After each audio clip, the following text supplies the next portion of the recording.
सितारे Hind podcast with Nadeem Farooq. लोगों से हम मिला चुके हैं। आज हम बातचीत का सिलसिला शुरू करते हैं। एक स्पोक्स पर्सन के तौर पर जब लोग आपको देखते हैं तो वो समझते हैं कि आप एक पॉलिटिकल पार्टी को रिप्रेजेंट कर रहे हैं जिसका नाम अल इंडिया मजलिस इत्तेहादुल मुस्लिमीन है। लेकिन जब भी कोई ऐसा मुद्दा आता है कि जो मिल्लत इस्लामिया के साथ जुड़ा है, जो मुसलमानों के साथ जुड़ा है, उसमें जब आपकी राय आती है, जब आपका रद्द-ए-अमल आता है, जब आपका रिएक्शन आता है, तो उसको लोग ये समझते हैं कि एक मुस्लिम नुमाइंदे का ये रिएक्शन है, एक मुसलमान के, एक आम मुसलमान की जो आवाज हो सकती है, उसको रिप्रेजेंट कर रहे हैं आसिफ वकार साहब। सियासत में जो आज का मंजर है, ये सियासत आपने कब से शुरू की थी? सर, सियासत कोई शुरू नहीं करता है। जी। मेरा अपना मानना ये है कि सियासी आदमी जो होता है वो पैदाइश से सियासत करता है, इसके खून में होती है। जी। आप देखिए, एक घर में 4 भाई होते हैं, 5 भाई होते हैं, कोई डॉक्टर होता है, कोई इंजीनियर होता है, कोई अपना बिजनेस चलाता है, लेकिन उन्हीं भाइयों में से एक ऐसा होता है जो कारोबार ना करके जी। पॉलिटिक्स करता है। यकीनन। तो मुझे नहीं लगता कि सियासत की जाती है। सियासत बच्चा अल्लाह ताला के घर से अपने साथ लेकर पैदा होता है। जी। एक लीडरशिप की जो क्वालिटी है, वो खुदादाद होती है। अब लीडरशिप में मैं आपको बताऊं, बड़ा मसला ये है कि लीडर कौन है। जी। विधायक को आदमी लीडर कहता है, लेकिन वो लीडर नहीं है। एक कारपोरेटर भी लीडर नहीं है, एक सांसद भी लीडर नहीं है। लीडर वो होता है जिसकी देश में कोई कॉन्स्टिट्यूंसी नहीं होती है।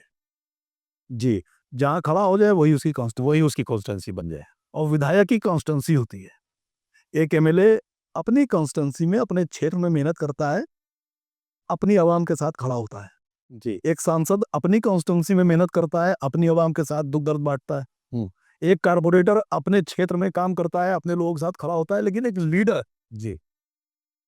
बंबई वालों के साथ भी खड़ा होगा, दिल्ली वालों के साथ भी खड़ा होगा, पंजाब वालों के साथ भी खड़ा होगा, केरल वालों के साथ भी खड़ा होगा, और बंगाल वालों के साथ भी खड़ा होगा, कश्मीर वालों के साथ भी खड़ा होगा। यकीनी तो वो लीडर होगा। बिल्कुल। उसकी कोई कॉन्स्टिट्यूंसी नहीं, पूरा समाज उसका है, पूरी दुनिया उसकी है, पूरा देश उसका है, हिंदू उसका है, मुसलमान उसका है, सिख उसका है, ईसाई उसका है, सब वो सबके लिए बात करेगा, वही लीडर है, सबके कोई साइड नहीं। पे लो। और अगर हमने को क्षेत्रों में बांट देगा, समाज में बांट देगा, धर्म में बांट देगा, तो ये अपने आप समझ जाइएगा कि वो लीडर नहीं है।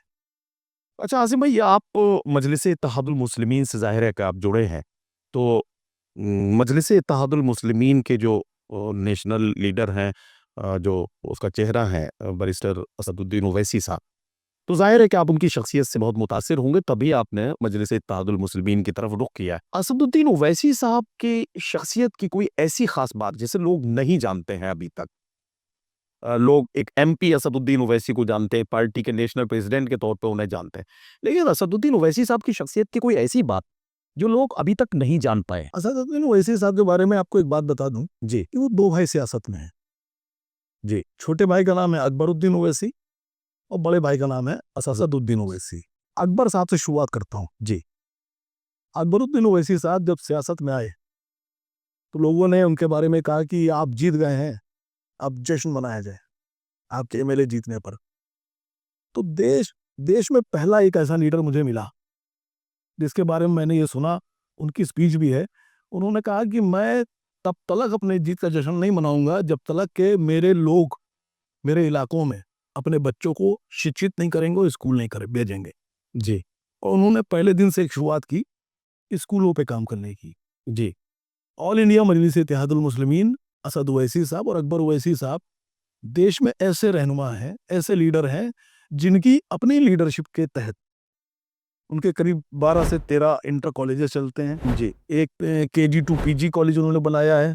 लगभग 18 से 20,000 बच्चे अब शायद हो चुके हैं। पहले 17,500 थे, अब 18-20,000 हो गए हैं। 20,000 बच्चे दोनों भाई मिलकर मुफ्त में पढ़ा रहे हैं, और ये रुपए की फीस नहीं लेते हैं, यूनिफॉर्म फ्री में देते हैं, बड़ी बात। किताबें फ्री में देते हैं, बस्ते, जूते, मोजे और सुबह का नाश्ता। जी। अभी लीडर देश में ऐसा नहीं है जी। जो अपने पैसे से गरीबों के बच्चों को शिक्षा दिला रहा है, एजुकेट कर रहा है। जो लोग कर रहे हैं उन दोनों में सिर्फ यही 2 भाई हैं, और मैं समझता हूं कि ये बात पूरे देश में लोगों को मालूम होना चाहिए। जी। क्यों मतलब इसीलिए इनके हमारे देश में ऐसे भी नेता हैं, वरना तो लूटमार मची है सर।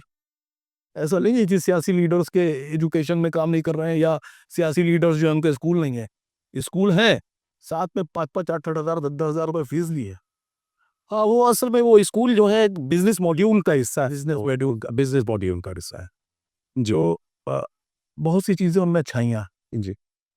वो समाज के लिए काम करते हैं, उनके क्षेत्रों में कभी आप जाइए, मुझसे लोग कहते हैं कि वो मुसलमानों की आवाज़ उठाते हैं, मैंने कभी हैदराबाद जाओ जी। और हैदराबाद जाके देखो कि वो मुसलमानों के लीडर हैं या हिंदुओं के लीडर हैं या सिखों के लीडर हैं, आप भी जाइए कभी और एनआई रेड के आइए तो सारे लोग, सभी धर्मों के लोग उनको अपना लीडर मानते हैं।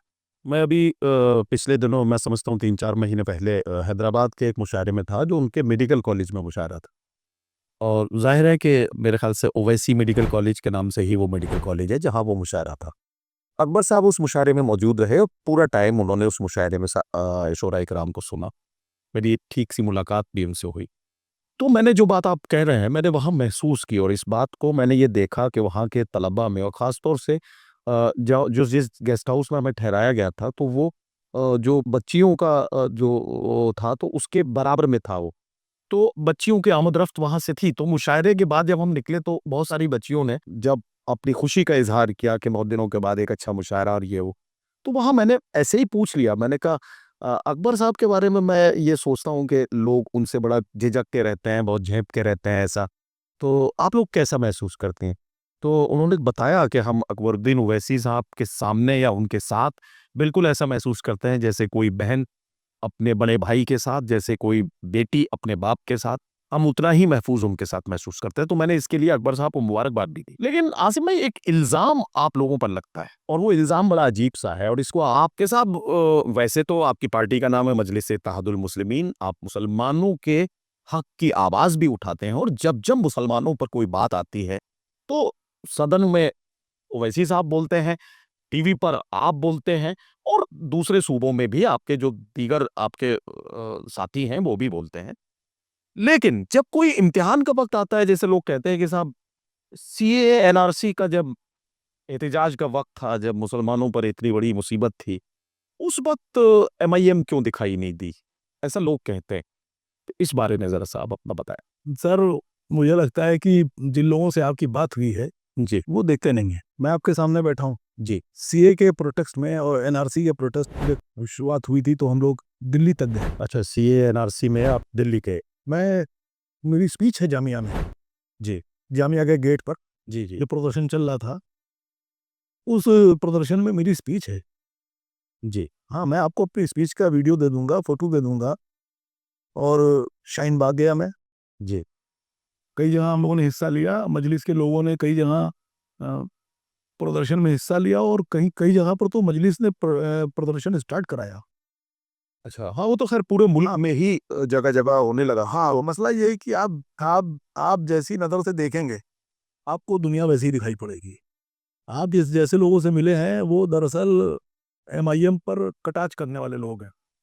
नहीं, सवाल खड़े करने वाले लोग। मैं असल में मिला किसी से तटस्थ लोगों से मिलिए और ऐसे लोगों से मिलिए जो दुनिया को और समाज को और सियासत को दोनों नज़रों से देखते हैं।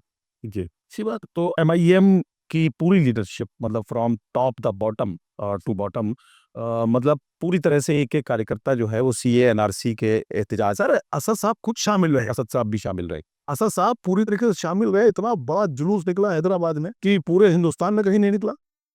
इतना बड़ा प्रोटेस्ट हैदराबाद में असद साहब ने किया है सीए एनआरसी का। कर्नाटका गए थे, आंध्रा गए थे। मुझे लगता है कि बिहार में बहुत बड़ा प्रोटेस्ट हुआ था। जी। उसमें शामिल हुए थे हमारे लीडर। तो दिल्ली में हमारे असद साहब शामिल हुए थे। तो ऐसा नहीं है, असद साहब तो बहुत हम लोग से ज़्यादा बड़ी तादाद में प्रदर्शन में शामिल हुए और उन्होंने खुद भी ऑर्गेनाइज़ किया। आपकी बात बिल्कुल सही है।